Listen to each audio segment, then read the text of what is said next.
Today we are going to talk about a topic that I'm sure I'm going to get a lot of hate comments for. We are going to be talking about mental health. So for all of you out there who have mental health conditions and you have been diagnosed by your doctor with any of the following or more: depression, anxiety, psychosis, schizophrenia, bipolar, the list goes on. I am here to tell you today that mental health conditions are not what you believe. They are not a real disease. This is not a mental health disease that you have. You do not have a real chemical imbalance in your brain. You've got a dysregulated central nervous system and you're having an emotional response, a human emotional response, which is expressed in feelings. You feel a certain way. You are having a reaction and a response to an experience, an event, a relationship, a trauma, a stimulus, and therefore you are feeling symptoms and feeling feelings that are real human emotions and feelings that you are meant to feel, like guilt, shame, anger, jealousy, frustration, rage, hate, feeling isolated, alone, abandoned, rejection, grief, crying all the time. These emotions are real human emotions. You are meant to feel these emotions. They all have a purpose. It's a reaction to something that's gone on in your life, a situation, a trauma, a deep loss, a deep abandonment, a deep hurt, a deep trauma, and you are feeling in response to that in order to protect yourself. Your central nervous system is using these feelings, these responses, these reactions as a way to protect yourself from danger. You have become dysregulated and you have started using negative coping mechanisms and patterns to get through the day and to get through the week and to get through your life. You are doing the best that you can in the moment. And what you are feeling is normal. It's a normal reaction. There's nothing wrong with you. These labels are not real. You do not have a disease. Once you are diagnosed with a condition, right, from a psychiatrist, a doctor, a mental health doctor, whoever it may be, generally you are prescribed a medication to fix the so-called chemical imbalance that does not exist. Okay? Once you take the medication, now you have a secondary problem. Now you have a real, true chemical imbalance. Now they have given you a chemical imbalance. They have given you a pill that is meant to alter states of your brain, like serotonin, dopamine, right? Neurotransmitters, these are all being changed. When you change a neurotransmitter, you have massive effects on your body. So when somebody experiences side effects, they are not side effects, okay? They are effects of taking a chemical substance.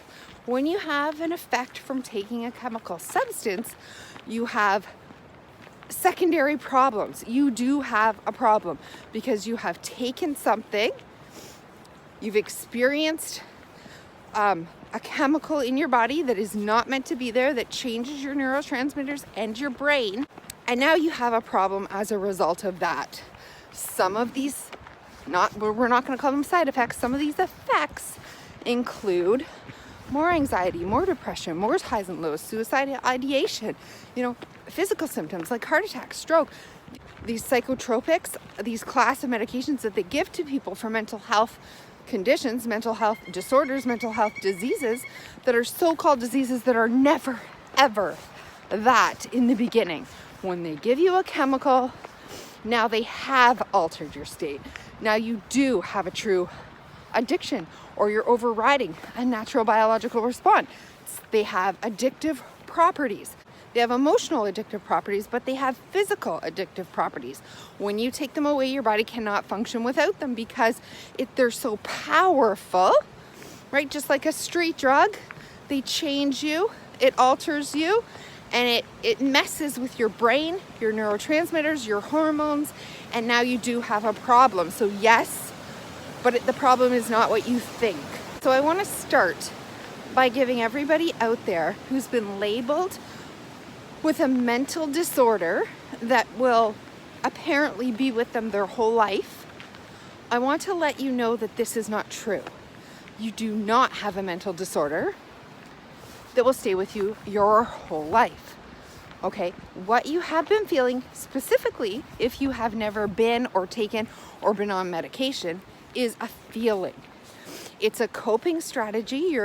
You're experiencing extreme emotional reaction and response to danger, to a nervous system that is not trusting that you are okay or safe in this world based on your experience or your trauma or what you've been through.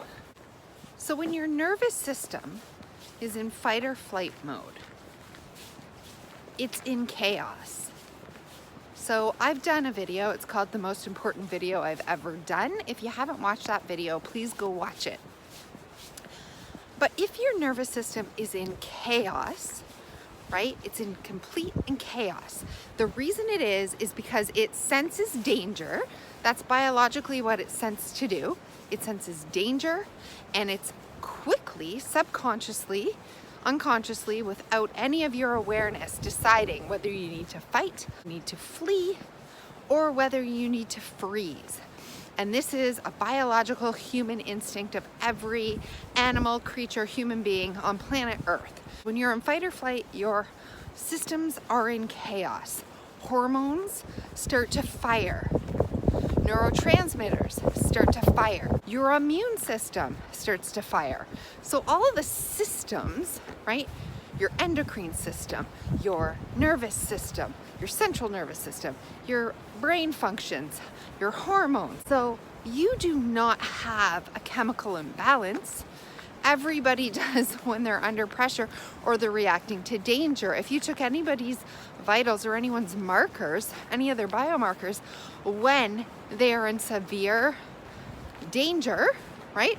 And that response bells and those alarms go off, they would also appear to have imbalances, chemical or otherwise. The neurotransmitters, the immune system, the respiratory system, the nervous system, the endocrine system, your hormones, your neurotransmitters, these things become dysregulated when you are in sympathetic mode. Okay, because that is the fight or flight system. When you're in parasympathetic mode, you are in rest, digest, heal, repair mode. So if you have not seen my video on fight or flight, rest and repair, please go watch that video. It will explain how this works. So moving forward, when your body is in chaos, when the alarm bells are going off and there is no danger, there is no bear, there is no severe threat that you need to react to, but it's a constant dysregulation of your central nervous system. Your body continues to be in chaos. Now, you don't need drugs or hormones or neurotransmitters. You don't need any psychotropic drugs to fix this. You are having a response, you are having a reaction, and you're experiencing an emotion, a very deep human emotion. If you haven't seen any of my videos on these deep emotions, please go watch them. Shame, guilt, anger, fear, hopelessness, helplessness, despair, grief.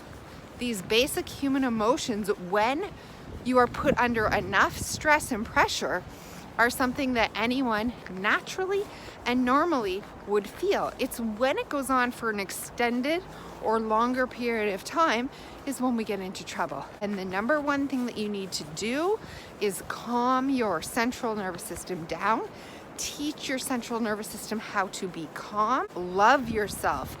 Be kind to yourself. Speak nicely to yourself. We're trying to go from sympathetic nervous system response so that you can then look inward, do the inner work, figure out where the rage is coming from, where the grief is coming from. What do we need to look at to help ourselves in order to climb out of this despair. But when we're reacting and responding constantly, we get into trouble, and it is misdiagnosed as mental illness. There's two reasons, I believe, for mental illness, and that is deep trauma, right? From a relationship, an abuse, a loss, an experience, right?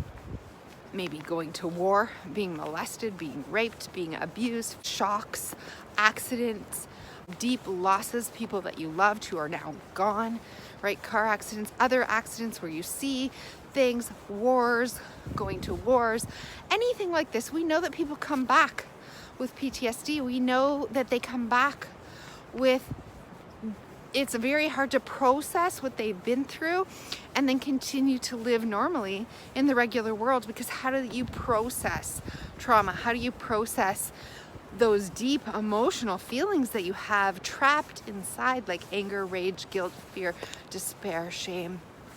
How do we process this? This is where people do not need to be handed a prescription. A war veteran who comes back from war, or somebody who has been gang raped, or somebody who has been a prison camp survivor, for example, does not need to be handed a prescription for a psychotropic medication. They need to be listened to, comforted, cared for. They need a safe environment to work through their feelings, to let out their emotions, their griefs, their deepest fears. They need to be comfortable in the world again. They need to learn how to feel safe and loved and accepted in this world. So they do not need, nor have they ever needed. And in fact, it's an insult to these people to hand them a prescription and say you have a mental disorder that you're going to have for the rest of your life. That is an insult to the people who have been through these traumatic experiences. They have feelings, strong emotional reactions and responses that they need time, support, encouragement, love. They need to feel safe and loved in this world once again. They need to be forgiven. They need to forgive themselves. This is the inner work that needs to be done. Number two, if you are born with this, or if you have had a major toxic event in your life, mental and emotional disorders can happen when our system is not only taxed with deep emotional trauma, but with actual physical trauma to the body. When you've been taxed with heavy metals, when you've been taxed with poison or deep toxicity in the body, when you've been given something, a medication or a vaccine or something that could alter your state, right? When you have consumed, or when you have these metals in your body, when you have an overload, a toxic burden, that can change your body. It can change your central nervous system. It can change your hormones response. Your body is so taxed trying to alleviate this toxic buildup and burden that this can cause what appears to be mental disorder symptoms, but is simply a toxicity overload problem. This is a lot less common. This is very rare. But in those cases where people have had mercury poisoning, any kind of a metal poisoning, infections poisoning like Lyme disease, where we have a lot of infections happening at once, and we have endotoxins in the body, when we have mold, black mold, these types of illnesses, this can be a cause of what perceives to be a mental illness, because you are dealing with symptoms of and deep emotions of shame, guilt, anger, fear, sadness, loss from what you are going through. And you can't seem to overcome emotionally, because it's a physical problem that needs to be taken care of before you can emotionally work through it. Again, based in deep emotions, right? The symptoms, or the sadness, the grief, the anger that comes with this, and despair, is your central nervous system that's in chaos that you cannot control because toxicity is making it impossible for you to overcome that. Therefore, you're left in a constant state of chaos internally that appears or masks itself as emotions that you can't get under control, that you cannot settle down, that you cannot stop. It's also illnesses like that that you're born with or that come on onset early in life, like autism. Things like this. This is a chemical in the brain. You do not need a medication for these. You do not need a medication to overcome these illnesses. Most likely, and it hasn't been proven, but I believe personally, is a form of toxicity in the brain, metals or otherwise. We need to find the root cause of that and correct that. Correct the root cause. And the third reason is something like an accident, something that has changed your brain. You've gotten a concussion, you've had a brain injury, you've had an injury that has affected your neurotransmitters or your central nervous system in some way, right? Your hormone imbalance, it's an injury like a tumor, a brain tumor or a concussion. Any kind of brain trauma to the brain can affect this. No, you do not need psychotropic medication to fix this. Again, we need to find out what the root cause is, and we need to work on healing that, healing the root cause, retraining the brain. And the last reason, and unfortunately in today's day and age, one of the major causes of mental health disorders, mental illness, as it's wrongly labeled, is pharmaceutical psychotropic medication itself. So if you have been taken or given benzodiazepines, an antidepressant, an antipsychotic, a mood stabilizer, sleep medications, if you've been given a class of psychotropic medication that you've been taken, you can be sure that this has affected your central nervous system.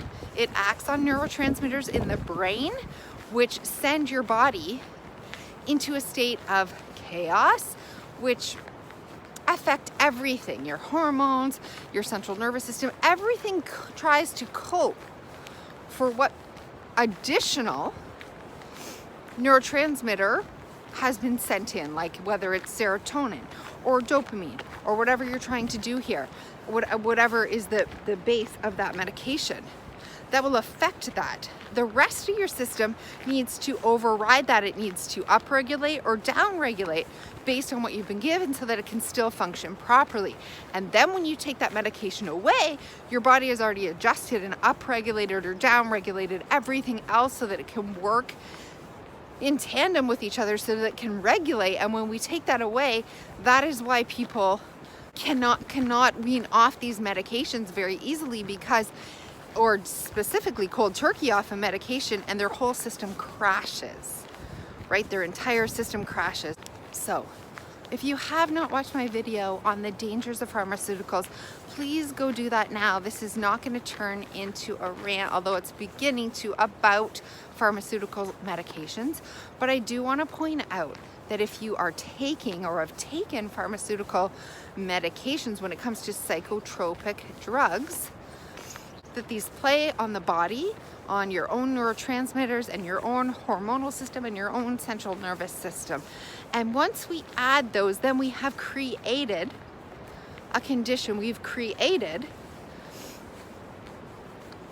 possible symptoms that are coming from something that is being taken, injected, swallowed into your body on a daily basis. So if you don't believe me, let's just take a look at street drugs, okay? Everybody would agree that crack or heroin is not good for a human being, is not great to take, right? This causes major damage in the body, long-term damage to the systems, and it's so difficult to come off of. And if you've ever seen videos of a person or a human being or had to experience or witness somebody trying to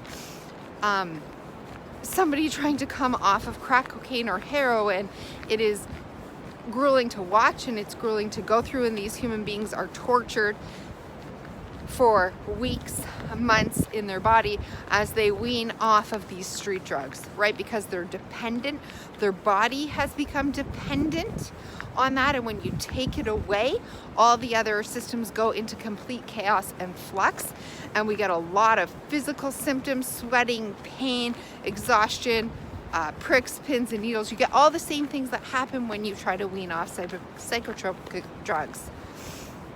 So now that we can agree that crack cocaine and heroin are no good for a person, and they cause serious problems, complications, and sometimes even death when we come off of them, which is necessary in order for these human beings to function ever again. If they ever have a chance to function normally, we have to get them off it, but it's a dangerous and grueling process.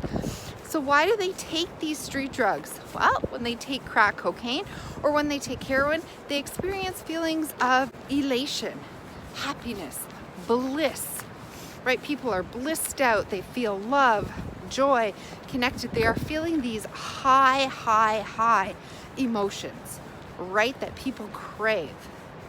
They are feeling joy and bliss and love and peace and comfort, and they're feeling so good that they continue to use these drugs. But even though these drugs make them feel good and appear to be regulated, and why wouldn't anyone want to feel that constantly? Well, because there's a dark side, there's a downside. It can ruin you. When you come off of these things, you become the opposite of that: depressed, suicidal. You become in physical and emotional agony. So although these drugs can appear to stabilize or lift, so although psychotropic drugs that are prescribed by your doctor can appear to lift moods, to elevate moods, to stabilize people, to make them feel calm, to give them more energy if they don't have enough, like whatever they are designed to do, yes, sometimes when they give these medications, they can have effects, but don't be blind to the fact that they are causing more harm than good.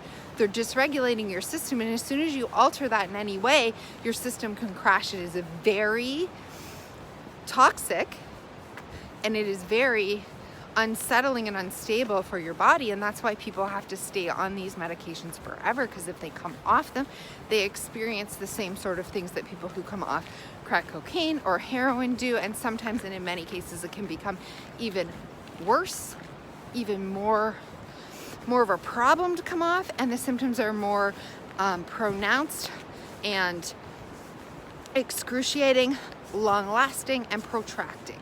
So I'm sorry that if this is you, I know the doctors hand these out like candy to many different people. If this is your situation, please know that your onset of your emotional disorder, your mental illness, was caused by one of the other things that I described. And now, though, that you've added the drugs to the mix, this has become the major issue, and this is driving symptoms. It's driving your nervous system and the rest of the systems in your body that cannot regulate and is having a hard time regulating. And then when we pull it away, it has an even harder time regulating back to baseline. But that is what must be done ultimately. So please, this is a warning. If you have not seen my warning on coming off pharmaceutical medications, I don't advise anybody to go cold turkey. It is not advisable. You do need to find a doctor. You do need to find an expert who can take you off these and wean you off slowly over time, so that you can come down slower, come down gentler, and start to regulate and begin to regulate. Once your body has gone through the withdrawal process itself,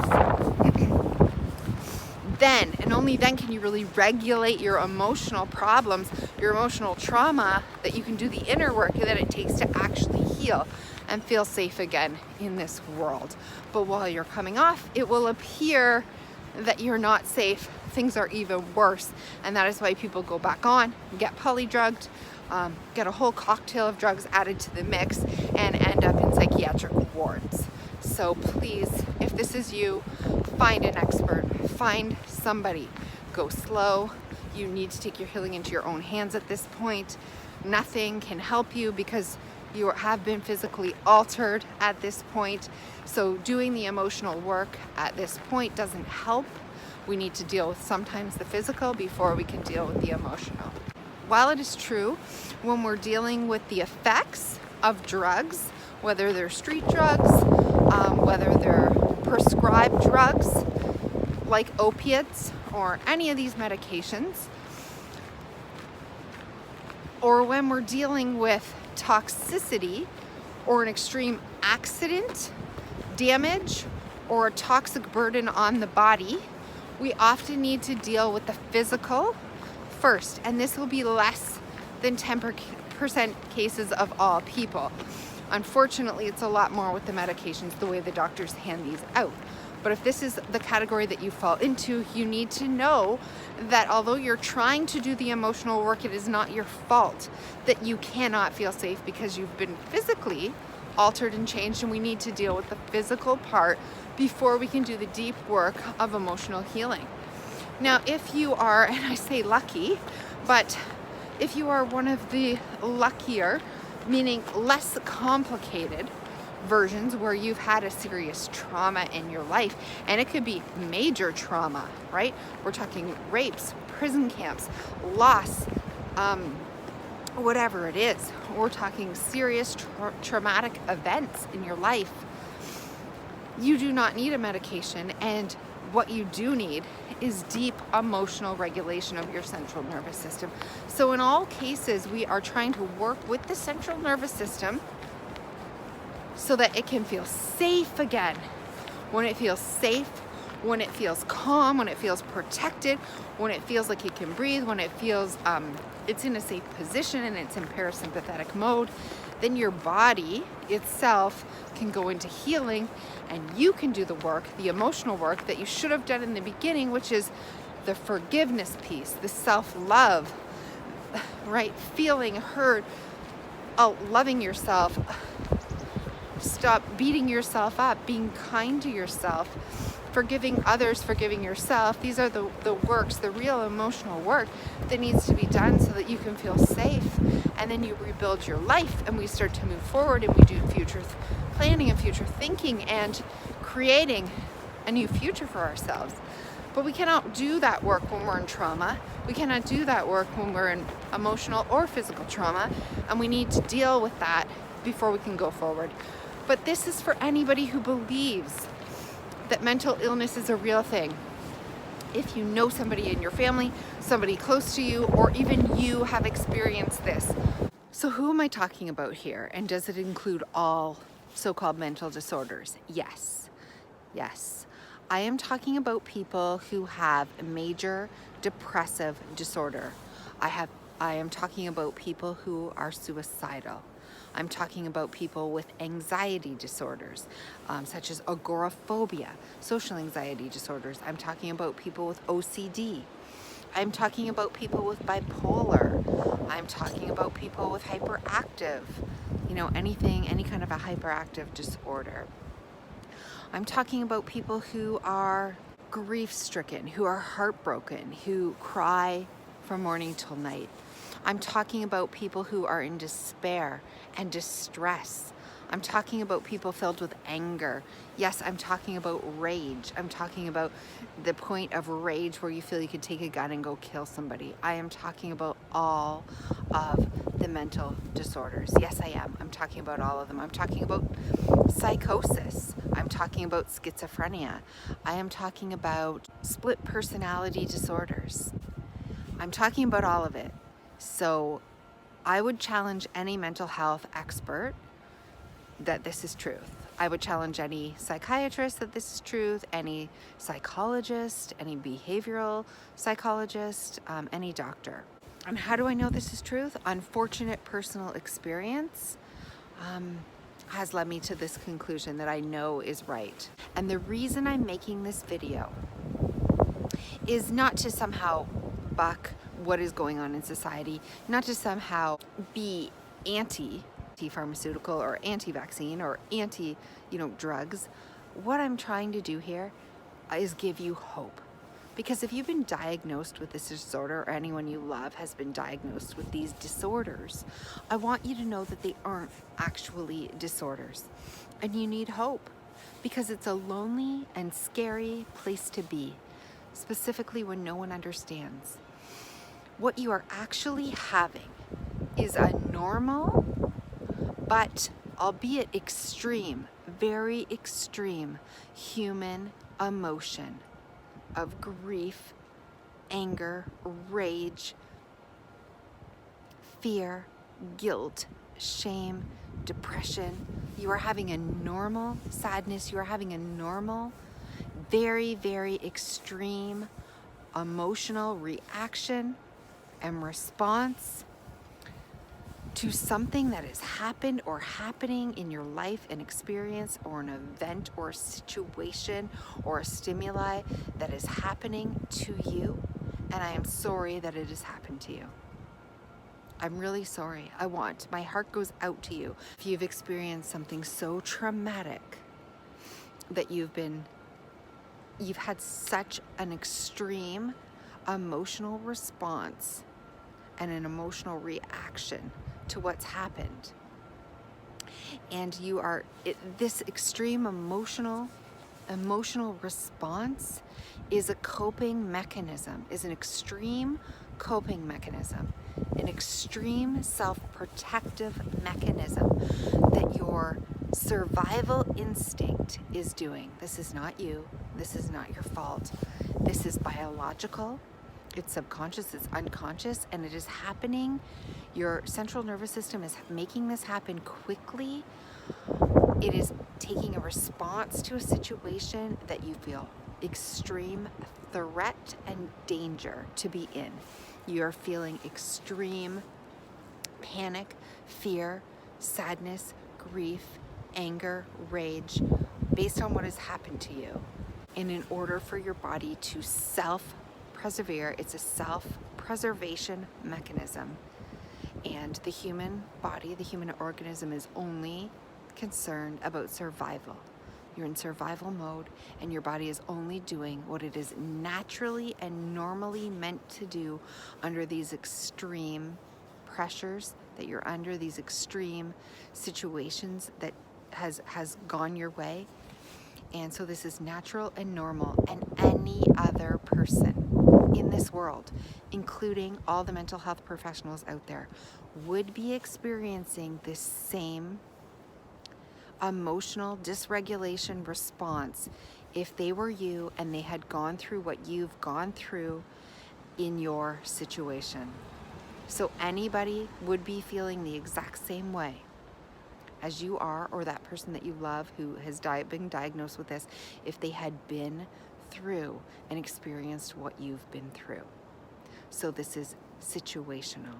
And this is a temporary extreme response and reaction, and a survival coping mechanism that is taken over.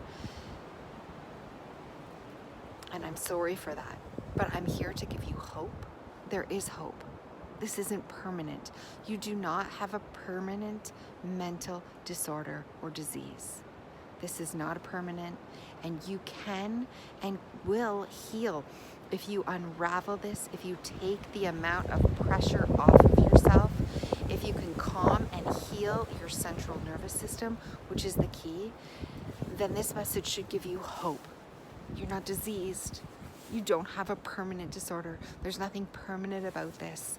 Okay, many people in your positions, and even worse, have healed. Yes, it's extreme. Yes, the response and the reaction is extreme. Yes, the coping mechanism and the pattern are primal and they've taken over. And yes, it seems hopeless, but it is not hopeless. This message is full of hope. So for those of you who are suffering with mental illness and believe you've been diagnosed with a permanent disorder that you will have to live with for the rest of your life, or if somebody you loved is in this situation, I hope that you hear this message. I hope that you know that I was diagnosed and I suffered with over 200 physical and mental symptoms. I'm here to tell you that regulating your central nervous system, feeling safe in this world once again, is what you need. You need love. You need compassion. You need to be heard. You need to be understood. You need to be validated. And you need to be believed. Your story needs to be witnessed. You need to be able to talk. You need somebody to love you. You need help. And not the kind of help that unfortunately you've been given. Right? Remember, mental health professionals have been trained by pharmaceutical companies, which are multi-billion-dollar companies. Right? They're a business. They are a business, and they're making money selling these. Creating epidemics like the opioid crisis. They're creating these problems, and there's a lot of casualties out there. And so I want to tell you that you're not alone. I believe you. You deserve love, compassion, trust, gentleness, kindness, forgiveness, right? You need all of these things in order to heal. This will not be an easy road. It's not a quick or an easy road, but it is possible, and there is hope. And no, this is not permanent. I can say that with 100% guaranteed truth. You can and you will heal if you take the steps to stabilize and heal your central nervous system, and then do the work to heal those inner wounds that have really caused this in the first place. Doctors are just people. They're also scared. They're frustrated. They're annoyed. They're worried about their own egos, their own, following protocol. They're worried about the safety and the well-being of others and other family members and society. And people react and are given these medications sometimes out of fear or frustration, and doctors don't know what else to do. They're not bad people. They're not bad people, but they've been given bad tools and bad information to help you. And I'm here to give you hope and to give you the right information that you need. You can do this. You are not broken. This is not a disease, and this is not a life sentence. So I hope you enjoyed this video, and if you haven't already subscribed, please do that below and like it so I can make more videos like this. And I hope to see you in the next video.